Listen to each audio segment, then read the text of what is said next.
Elam's journey, building walls and seeking unity. Inspired by Yochanan Rishon of 1 John 2:7-14. The sun beat down on Elam's back as he hauled another stone into place. Sweat stung his eyes, blurring the already hazy vision of the half-finished wall that snaked around the burgeoning settlement of Beth Shemesh. It was back-breaking work, but Elam didn't complain. Not aloud, anyway. He knew this wall was important. It was protection, a tangible symbol of the Lord's promise to keep his people safe. Elam paused, wiping his brow with a calloused hand. His gaze drifted towards the Philistine plains shimmering in the distance. The memory of their recent raid on Afek was still fresh. The screams, the chaos, the fear, it fueled his desire to make Beth Shemesh impenetrable.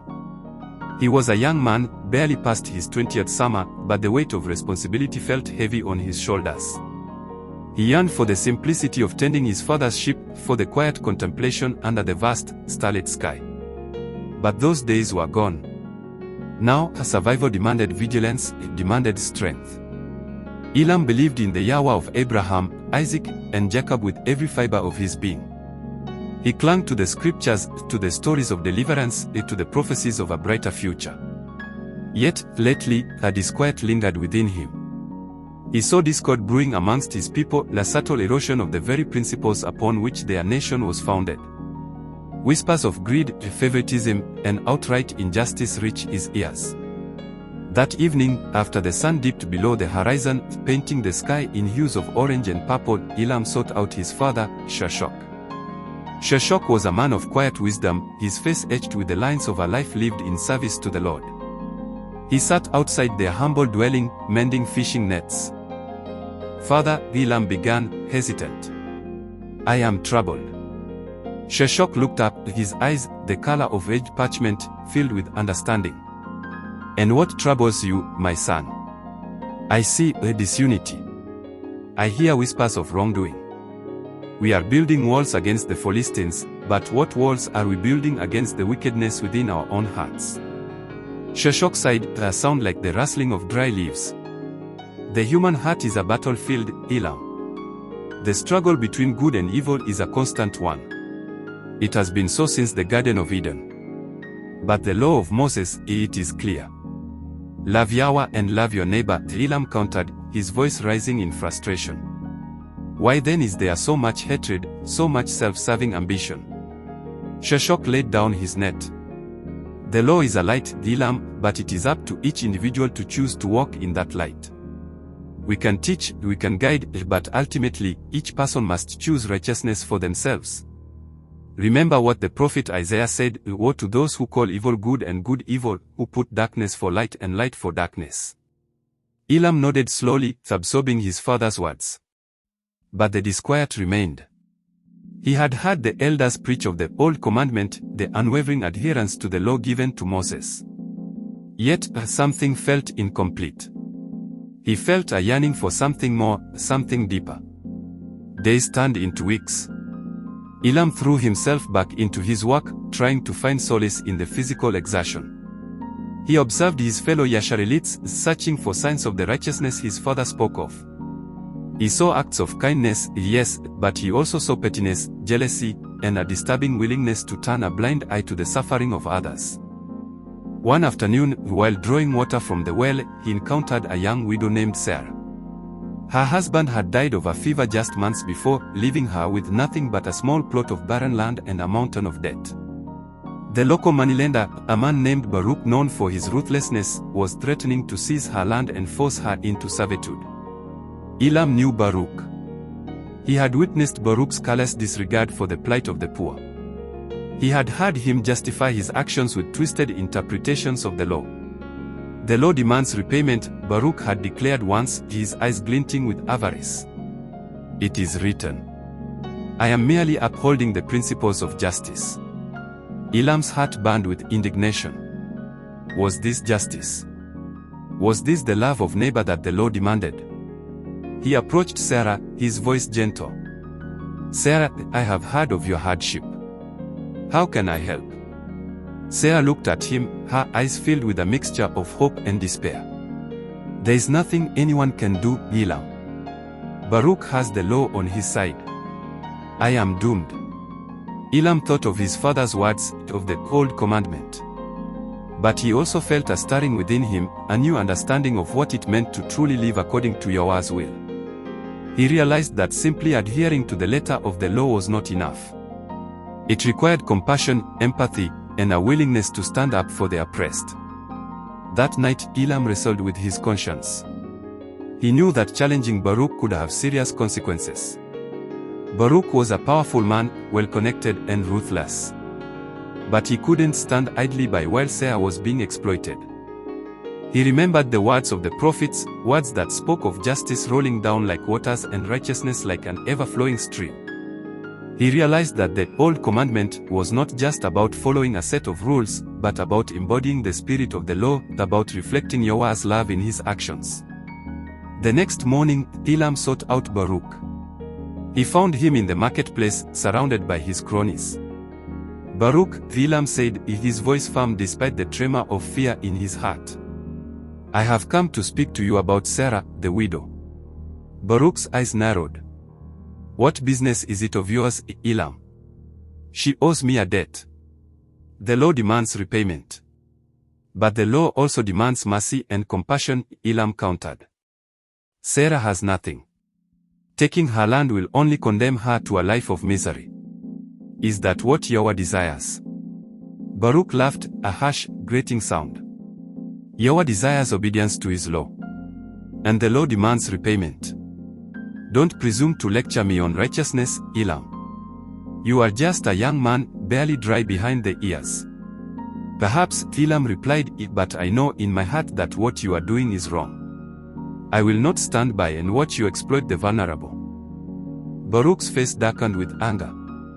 He gestured to his cronies, who stepped forward menacingly. You are interfering in my business, Elam. This could have consequences.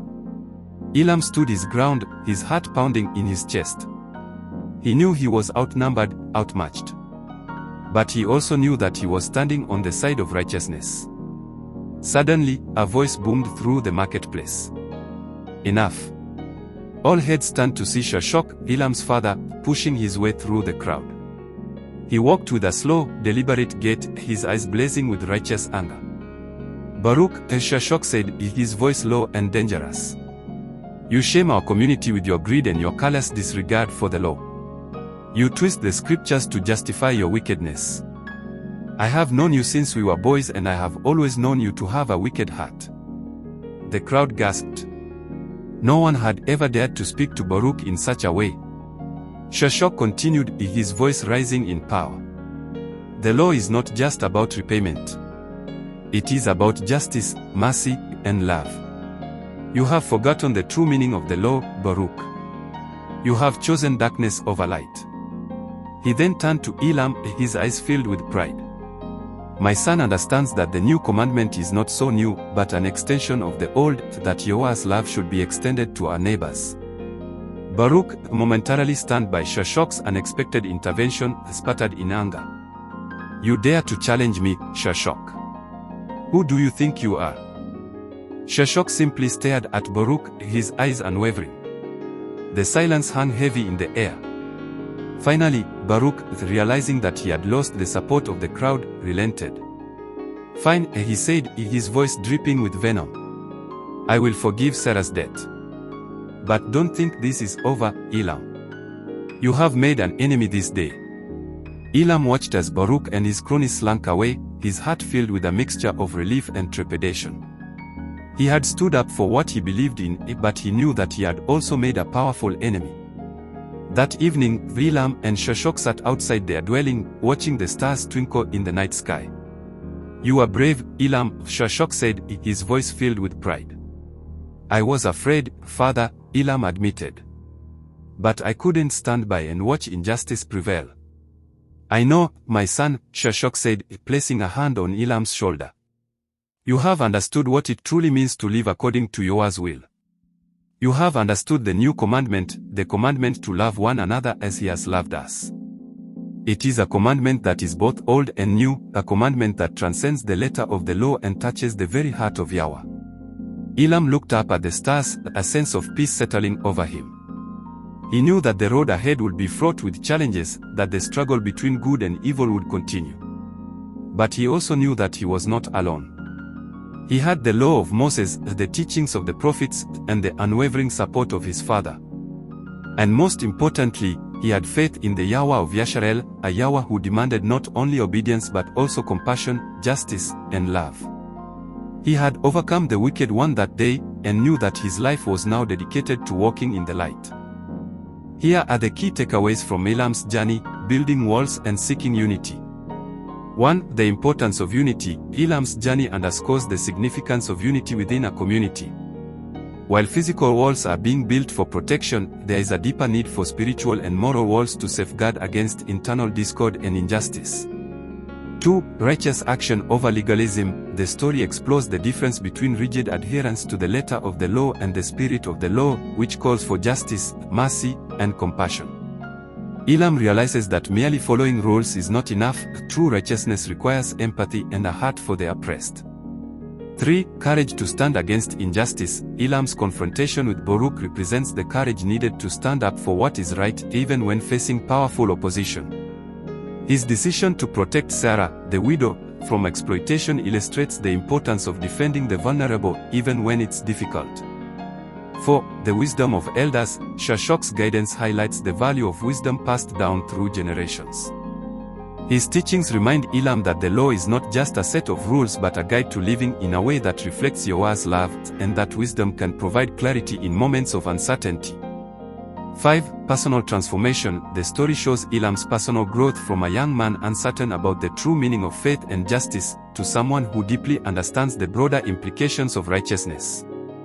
His journey reflects the internal transformation that occurs when one chooses to live according to Yahuah's will. 6. Faith and legacy. The narrative emphasizes the role of faith in shaping actions, decisions, and relationships.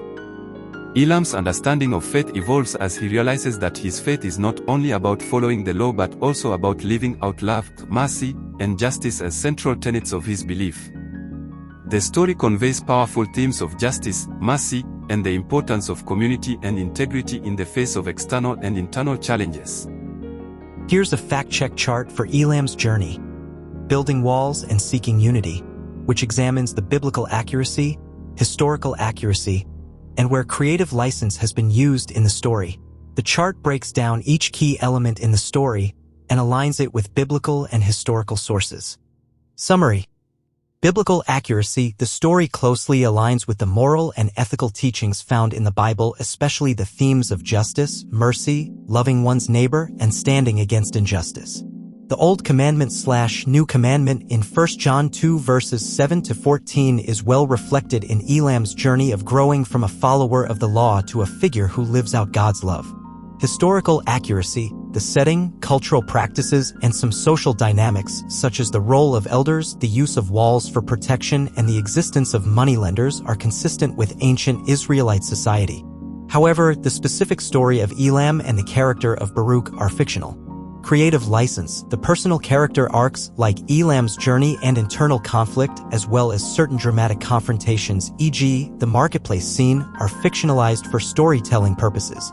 These elements are meant to highlight spiritual growth, personal responsibility, and community dynamics rather than adhering strictly to historical or biblical events.